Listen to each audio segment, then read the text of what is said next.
Барлық мақтау Аллаға, пайғамбарымызға салауаттар мен сәлемдер болсын. Алла тағала Құранда мынандай бір аятты келтіреді. Бисмиллахир-рахманир-рахим. Афахасибтум аннама халақнакум абатан ва аннакум илайна ла туржаун. Садақаллахул азим. Сендер ойлайсыңдар ма? Біз сендерді жайдан жай жараттық деп. Ва аннакум илайна ла туржаун. Және сендер біз жаққа қайтып оралмаймыз деп ойлайсыңдар ма дейді. Ендеше бірінші Алла тағаланың сөзінде Алла тағала сіздер мен біздерді бұл дүниеге жайдан жай жаратпағандығы, белгілі бір мақсатпен жаратқандығын осы жерде баян етіп отыр. Және Алла тағала субхан пәк, және жайдан жай жаратудан да ол пәк екенін біз сенеміз, осыған иман келтіреміз. Әл-Мүлк сүресінің ішінде Алла тағала, ол сондай Алла тағала сендер үшін дүниені лиябулуакум айюкум ахсану амала, сендердің қайсыларың жақсы ізгі амал жасайсыңдар деп сынақ үшін жараттық деген Құрандағы мағынасын айтады. Ендеше бұл өмір, біз бұл өмірге келдік, бұл өмір сынақ екенін ұмытпауымыз керек.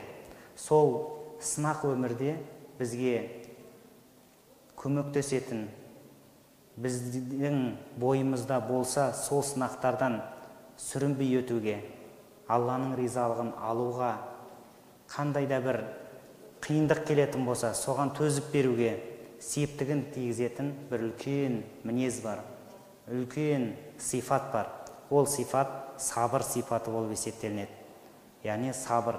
Сабыр деген сөз түбірі сабара үш harfтен тұрса да, бірақ бұның мағынасы өмірде өте үлкен, өте маңызды, және сабыр етудің оңай еместігін бізге дейінгі Құранда баян еткен тарихтан, одан кейінгі қала берді айналамыздан да байқап көру жатырмыз. Алла тағала осы сабырлықтың үлкен жетістігі, сабырлық арқылы адам Алламен бірге болу бақытына кенеледі екен. Өйткені Алла тағала Құранда Бақара сүресінің ішінде инналлаха ма'ас-сабирин, шындығында Алла сабыр еткен құлдарымен бірге деген сөзін айтады. Кім сабыр ете алған болса, сынаққа, жоғарыда сабырлықтың түрлері туралы айтамыз, Алла жазса, Алла тағала сол адаммен бірге екендігін баян етіп жатыр.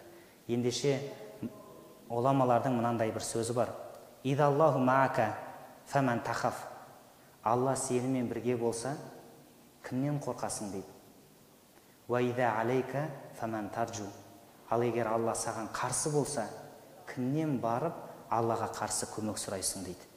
Қараңыздаршы, жоғарыда сабыр арқылы Алла тағала ондай сабыр еткен құлдарымен бірге болатындығын айтты. Ендеше Алла сенімен бірге болса дейді ғұламалар, кімнен қорқасың дейді. Қандай қиындық болуы мүмкін? Алла сіз Алламен болсаңыз, Алланың жанында болсаңыз, мағына жағынан. Ва ида алейка фаман таржу. Алла егерде саған қарсы болатын болса, кімнен барып көмек, кімнен барып жәрдем, кімнен пана, кімнен қамқор тілейсің?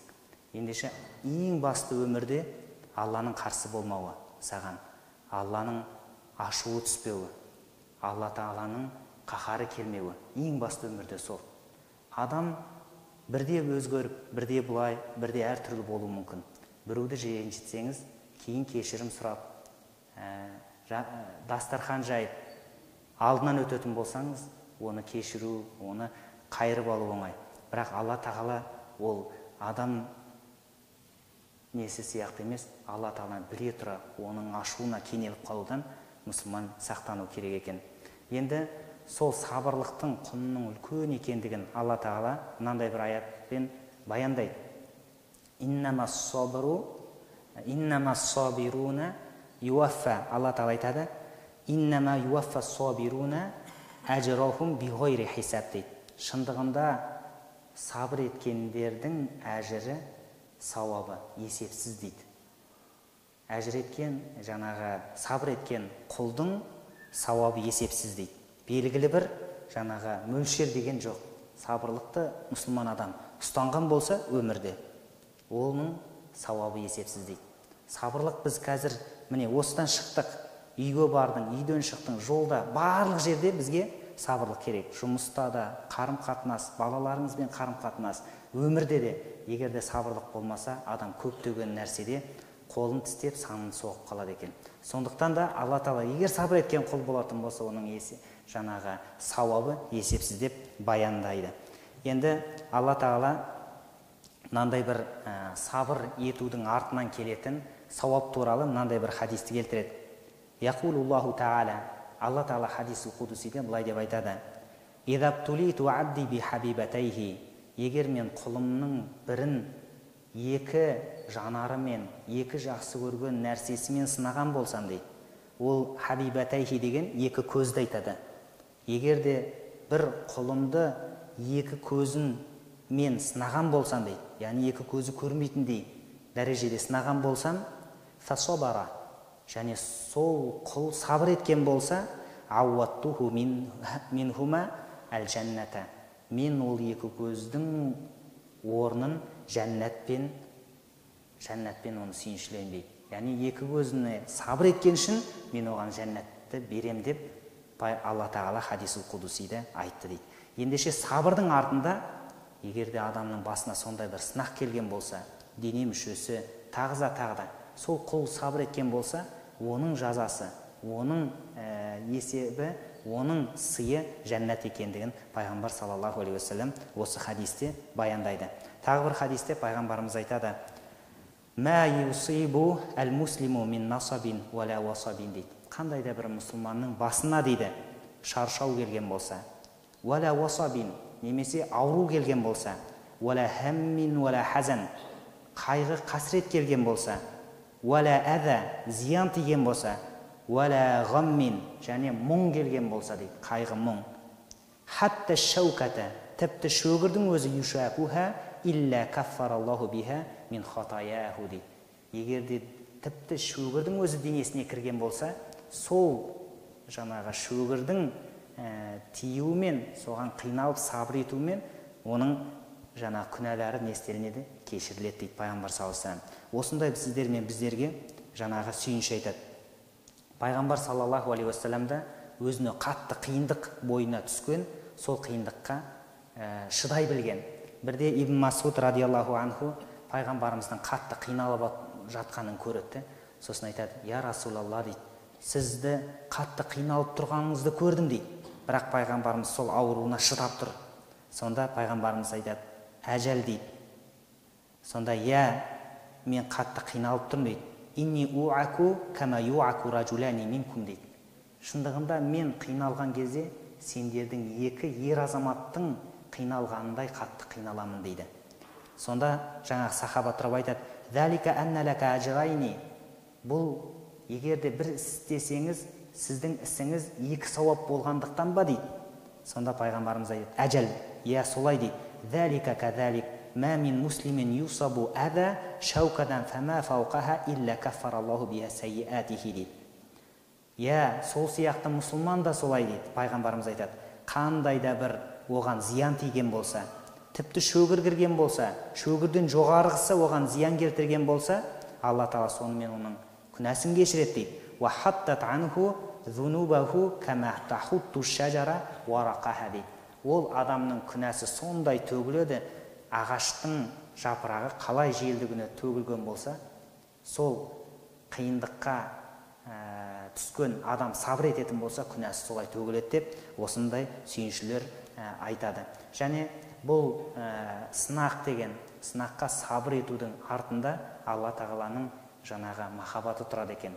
Өйткені пайғамбар саллаллаху алейхи уассаламның хадисі бар: «Инна айдамал жаза ма айдамил бәла» дейді. Шындығында сыйдың үлкен болуы сынақтың үлкен болуынан кейін келеді дейді. Кімде-кімді Алла Тағала үлкен сынақпен сынаса, оның артында үлкен сый бар екен. «Ва инна Аллаха та'ала иза хабба қауман». Шындығында Алла Тағала бір қауымды сынаған болса, ибталахум, ол оларды сынайды дейді. Фәмән радия фәләху рида, кім сынаққа риза болған болса, оған ризалық болады дейді. Уәмән сахита фәләху сахт, ал егер кім ашуланған болса, яғни тағдырына түскен сол сынаққа, оған ашу болады дейді пайғамбарымыз. Сондықтан да мұсылман кез келген басына түскен қиындыққа сабырмен қарсы алу керектігін айтады. Тағы бір хадисте пайғамбарымыз айтады: ажабан ли әмрил муъмин дейді. Мүмин адамның ісі сондай ғажап дейді. Шындығында оның ісінің барлығы арты оған қайырлы болып келеді дейді. Ида асабатху сарра шакара факана хайран лаху. Егер оның басына бір қуаныш келетін болса, ол оған шүкір етеді, арты оған қайырлы болады дейді. Ва ида асабатху дарра, ал егер оның басына қиындық келетін болса, сабара, ол мұсылман сабыр етеді, арты оған қайырлы болады дейді. Қараңыздар. Сондықтан да осы хадистердің барлығы, аяттардың барлығы сіздер мен біздерге пайғамбарымыздың үмметі болғаннан кейін, Алланың құлы болғаннан кейін сабырлық әр мұсылманның бойында табылу керек сифат екендігін көреміз. Сабырлық арқылы біз үлкен биіктерге жетеміз. Сабырлық арқылы біз қоғамда орнымыз үлкен болады. Сабырлық арқылы біз мұсылманның көрінісін көрсетеміз. Пайғамбар саллаллаху алейхи вассаламның мынандай бір хадисі бар. Пайғамбарымыздың мынандай бір хадис. Ана ауалу ман яфтаху бабал жанна деген басталады хадисінде. Шындығында жәннаттың есігін ең бірінші болып мен ашам дейді. Пайғамбарымыз айтады. Содан кейін менімен бірге сол жәннаттың есігінен бірінші кіруге бір әйел адам таласады дейді. Пайғамбарымыз айтады. Сонда пайғамбар саллаллаху алейхи вассалам сол әйелден сұрайтын болам дейді. Сен кімсің деп. Сонда жаңағы әйел айтады дейді. Мен сондай бір әйел адаммын дейді. Күйеуім қайтыс болғаннан кейін жетім балаларды тәрбиелеп, одан кейін тұрмысқа шықпай, соларды тәрбиелеп, сол жетімдердің жанында болған әйелімін дейді. Сондай әйел адам, пайғамбар саллаллаху алейхи вассалам айтады, жәннаттың есігінен менімен бірінші кіруге таласады дейді. Қараңыздаршы, яғни жетім бізде шариғат бойынша жалпы жетім деп, нағыз жетім деген, ятим деген сөз адамдардың ішінде әкесі өлгенді жетім дейді. Малдардың ішінде анасы өлгенді жетім дейді. Құстардың ішінде әкесі мен шешесі өлгенді жетім дейді, ятим деп айтады. Сонда әкесі өлу деген бұл нағыз жетімдік болып шариғатта есептелінеді.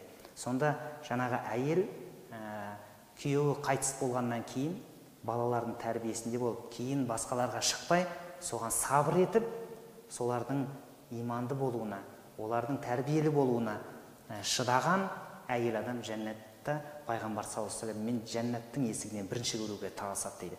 Көрдіңіздер ме? Сондықтан да сол сабырлықтың артында қандай үлкен сыйлар барын пайғамбар саллаллаху алейхи вассалам көрсетіп отыр. Енді сабырлықтың уақыты қашан? Бірде пайғамбар саллаллаху алейхи вассалам бір қабірдің жанында бір әйел адамның жылап жатқанын көреді. Бұл машһур хадис. Сонда пайғамбар саллаллаху алейхи вассалам баласынан айырылған ана екендігін байқайды. Исбири уахтасиби, сабыр етіп, Алладан үміт күт деп айтқан екен. Сонда жаңағы әйел тұрады да жаңағы сөзге көтере алмай қалады да, сонда айтады: илайка анни, менен әрі жүр, шындығында менің көрген қайғымды сен көріп тұрған жоқсың деп пайғамбарымызға қатты сөз айтып қояды. Пайғамбарымыз болған жағдайды көреді, үндемей кетіп қалған екен. Сөйтіп жанындағы адамдар: ей фулана, ей пәленше, сен білмедің бе жаңа саған басу айтқан кім екенін дейді. Жоқ, ол кім деген кезде, ол ардақты Алланың елшісі ғой дейді. Пайғамбар ғой дейді. Солай ма дейді. Ана ашумен айтып қалады ғой. Сосын пайғамбар саллаллаху алейхи вассаламның үйін іздеп барады. Сонда әйел адам айтады: мен ойладым дейді, пайғамбардың үйіне кіру қиын шығар дейді. Яғни ол жерде күзеттер, сарайлар бар шығар деп ойлаған ғой. Сонда пайғамбардың үйіне кіру өте жеңіл екен дейді. Сөйтіп пайғамбар саллаллаху алейхи вассаламның үйіне кіреді. Сонда айтады: ей Алланың елшісі, мен бағана сіздің пайғамбар екеніңізді білмей қалып, қатты айтып жердім, кешіріңізші дейді. Сонда пайғамбар саллаллаху алейхи вассалам мынау хадисті айтады: иннамас сабру инда садматил ас-сабру инда садматил ула дейді. Шындығында нағыз сабырлық қайғымен кездескен сәтте, сынақпен кездескен сәттегі алғашқы уақытындағы сабырлық сол сабырлық дейді. Ал уақыт өтіп кеткеннен кейін сабырлық, ол сабырлық болып есептелмейді екен. Ендеше біреу бірден сізді байқамай қатты сөз айтып қойса, соған қайтармай сіз сабыр етсеңіз, дәл сол жерде сабыр ететін болсаңыз, бұл сабырлық. Кейін барып анаған артық қайтарып қойдым, немесе үйттім бүйттім деп кешірім сұрау, ол дұрыс, әрине мұсылман сипаты. Бірақ нағыз сабырлық сол сынақпен кездескен сәттегі сәті еді. Сондықтан да мұсылман осы сәтті не істемеу керек, ұмытпау керек екен. Және сабырлықтың 3 түрі болады. Бірінші түрі ас-сабру аля таа дейді. Ғибадатқа, құлшылыққа, бойсынудағы сабырлық дейді. Өйткені кез келген құлшылық ол оңай емес. Алла Тағаланың әмірінің астарында бір сынақтар жатады. Мен сендерді жайдан жай жаратқан жоқпын деді Алла Тағала. Тағы бір Анкабут сүресінің басында Алиф лам мим ахасибан насу ан яқулу аманна ва хум ла юфтанун дейді. Адамдар ойлай ма дейді. Біз иман келтірдік, болды, енді сыналмаймыз ба деп. Уалақад фатанна аллазина мин қаблихим. Шындығында сенде олардан бұрынғылардың барлығын сынаған болатынбыз дейді. Олардың арасындағы шыншылдар мен өтірікшілердің арасын айыру үшін дейді Алла Тағала. Ендеше сынақтар не істей береді? Келе береді. Сол сынақ ғибадат жағынан келуі мүмкін. Мысалы, мұсылман барлығы ұйықтап жатқан кезде, тәтті ұйқыда жатқан кезде ұйқысын бұзып, Алла Тағаланың парыз қылған амалдарын орындау керек болады. Таң намазы мысалы. Пайғамбарымыз айтады: "Мән саллал бардайни дахалал жанна." Кімде-кім 2 суықты оққан болса, жәннатқа кіреді дейді. Бірінші суық ол таң намазы, екінші суық екінті намаз деген жаңағы риуаяттар бойынша. Сонда осы өйткені таң барлық ұйықтап жатқан кездегі мұсылман өзінің жылы көрпесін тастап, сөйтіп шығып, жаңағы мешітке қарай барады. Әрине ол нәрсені Алла Тағаладан әжір сауап күтіп, соған ұмтылады. Пайғамбар саллаллаху алейхи вассаламның мынандай бір хадисі бар: "Мән салла салатал субхи фил жамаатин кана фи зимматилла", ау кама қала Наби саллаллаху алейхи вассалам. Кімде-кім таң намазын жамағатпен оқыған болса, ол Алланың қорғауында болады дейді. Сонда бір осы хадисті естіген кішкентай бала әкесінен сұрайды дейді: "Әке, мынау зимматилла дейді, жаңа Алланың қорғауында болады деген, қорғанында болады дегенді қалай түсінеміз?" дейді әкесінен. Осы хадисті естіген. Сонда айтады: "Яғни Алла Тағала сені ешкімге тиіскізбейді, Алла Тағала аман қылып сені сақтайды. Ешкім тиісе алмай ма? Ешкім тиісе алмайды. Жарайды, ертең ендеше таң намазына жамағатпен оққа мен оятыңызшы" дейді. Сөйтіп таңертең тұрады, баласы кішкентай, аяп кетеді, ұйқысын бұзбайды, мектепке бару керек, тағысын тағы. Сосын барып өзі келгеннен кейін оянып кетсе, жаңа күн шығып кеткен екен. Сонда айтады: "Әке, мен апармадым ғой" дейді. Жаңа ренжиді. "Ендеше апармасаң, онда мен жаңа тағы да өзінің сөздерін айтады. Сосын жарайды деп келесі күні алып барып мешіттен әкесі екеуі келе жатқан кезде баласы айтады: "Әке, енді мен бүгін Алланың қорғанында болам ба?" "Иә, қорғанында боламысың" дейді. Болды, пайғамбарымыз солай деп айтқан еді. Сосын мектепке барады, мектепке бір еңбек сабағы ма сондай сабағында болады. Сөйтіп барлығы жаңа үйдің жұмысын орындамай келгендер, немесе дұрыс орындамағандар бар. Ана еңбектің мұғалімі сол кішкене қаттылау екен, нұқып жүреді барлығы: "Сен орындамадың, неге орындамадың?" Ананы қолы қаттылау екен. Сөйтіп бала қасқайып тұрады жаңағы. Кезек: "Сен не?" "Я, мен де үлгермедім" дейді. "Сен неге үлгермедің?" "Мұғалім, кешіріңіз, сіздің маған бүгін тиісе алмайсыз" дейді. Барлығын тиісе. "Қалай тиісе алмайсың?" "Тиісе аламын" дейді. "Жоқ, тиісе алмаймын, мүлдем сіз ештеңе істей алмайсыз бүгін маған" дейді. "Қалай істей алмайды екен?" "Мен қолым өзімді жаңағы барын неттім, сені де жаңағы нұқиым" дейді. Сонда айтты: "Ол неге олай тиісе алмайды екен" дейді. "Бүгін мен жаңа таң намазын әкеммен бірге мешіттен оқып келдім" дейді. Пайғамбар былай деп айтыпты: "Кімде-кім таң намазын жаңа ұйқысын қиып мешітке барып келген болса, сол күні ол адам фи зимматилла, Алланың қорғанда болады" деген кезде ана кісі өзді талай намазын қаза жіберіп алған екен де сол кісі. Сосын: "Иә, балам, бүгін сен Алланың қорғанындасың" деп айтқан екен дейді. Қараңыздаршы, сондықтан да сондай рухпен жаңа тәрбиеленген, сондай ғибадатқа сабыр еткен адам артынан үлкен жақсылықтарға кенеледі екен. Солардың ең биігін көрсетіп қойған Алла Тағала. Ол қандай? Ибрахим пайғамбардың оқиғасы. Алла Тағала айтады: "Фаламма балага сая" дейді.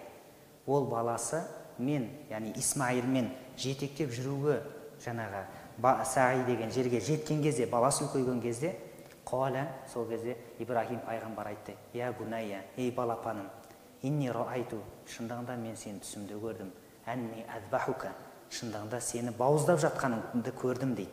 Фанзур мәза тара, бұған сен қалай қарайсың дейді. Қараңыздар, жалғыз ұлы сарқайып күткен, соны Алла Тағала пайғамбарлардың ол кездегі түсі уахи ретінде болған. Түсінде не көрді, соны орындау керек екен. Сол кезде Алла Тағала, қараңыздар, Ибрахимді осындай үлкен сынақпен сынап отыр. Сонда баласы Исмаил тұрып әкесіне айтады: Я әбәти, ей әкетайым. Ана балапаным деді, мына жерде ей әкетайым дейді. Ифәл ма туъмар. Алла саған нені әмір еткен болса, соны орында. Сәтәжидуни иншалла минас сабирин. Шындығында сен мені сабыр еткендерден табасың дейді.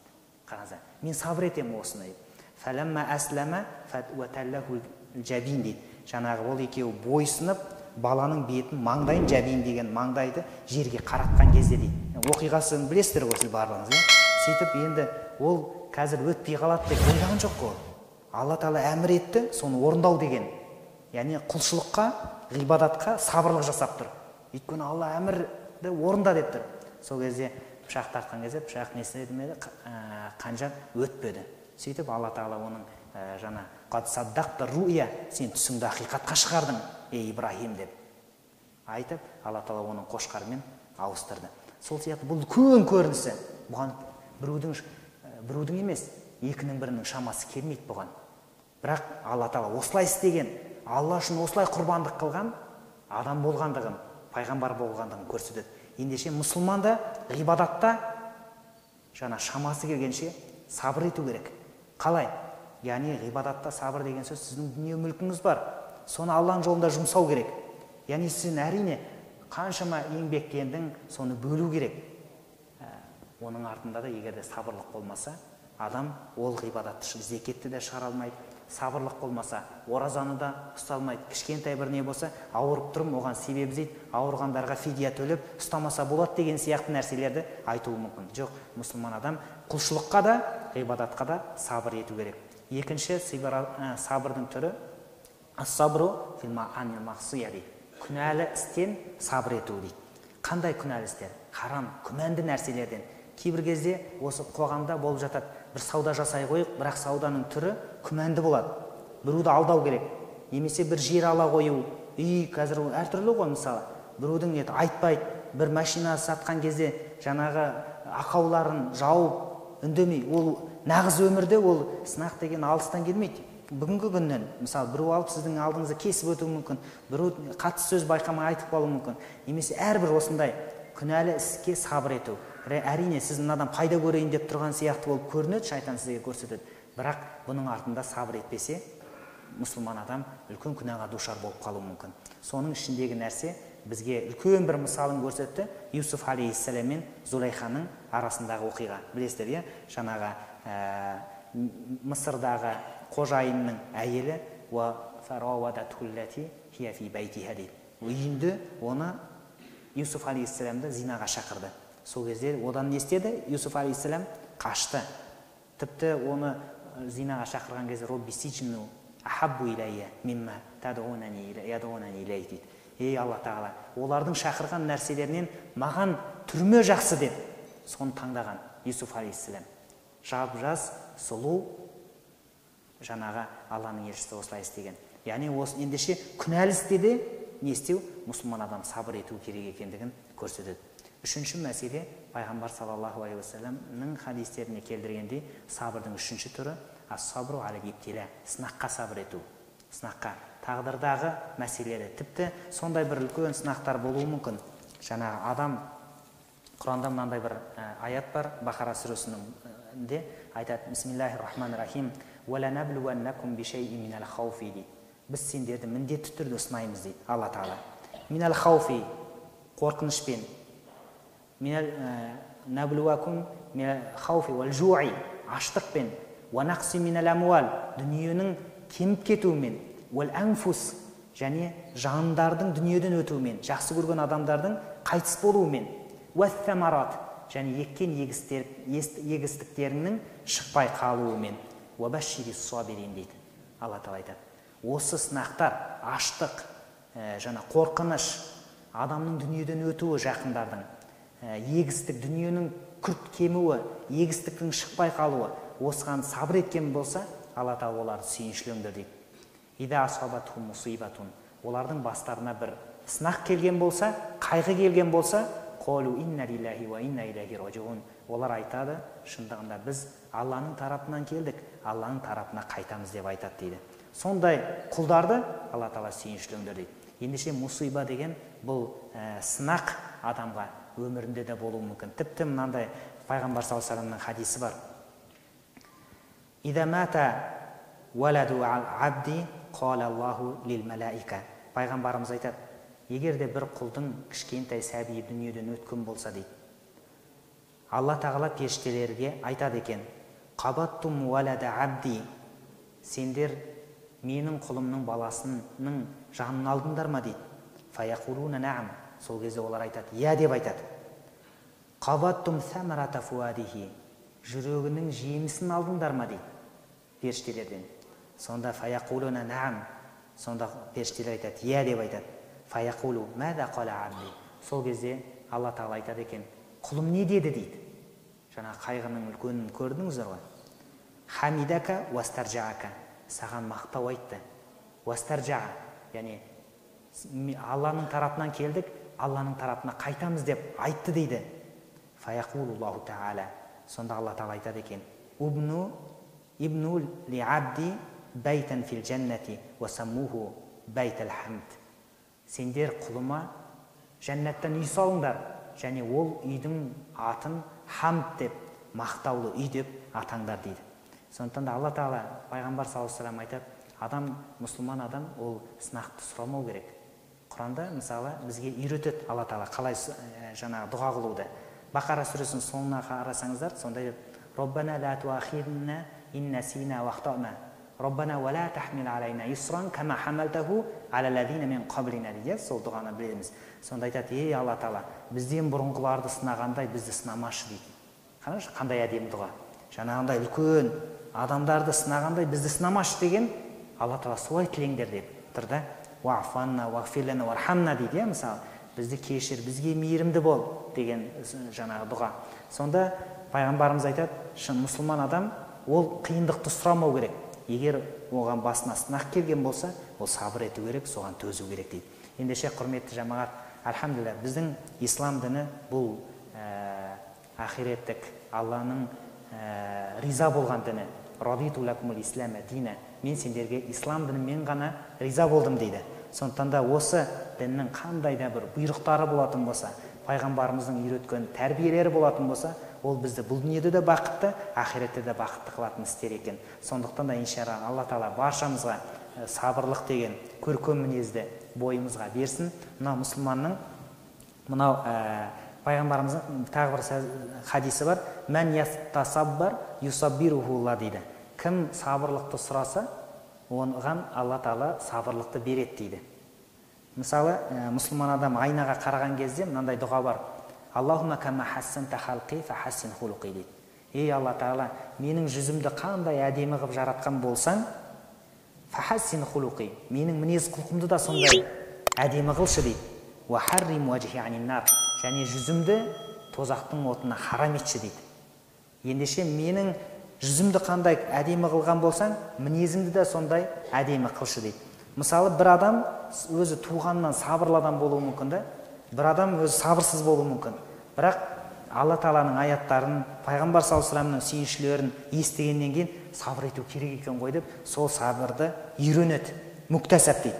Ендеше кім сабыр етуді тырысып, соған әрекет еткен болса, Алла тағала оған дейді. Сондықтан да иншалла мен сабырсызбын, осымен кеттім деген нәрсе емес.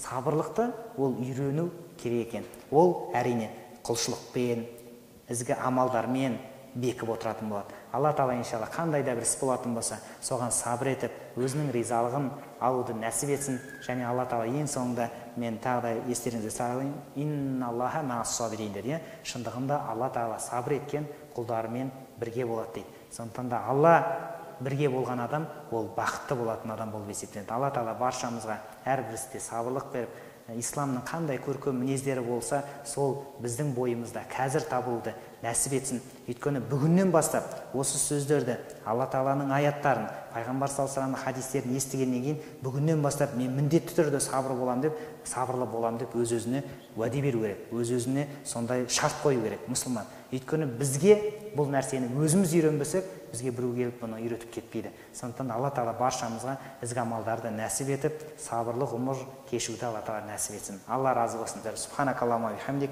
ашхаду ан ла илаха илля анта, астағфирука ва атубу илейк, бирахматика. Аллах.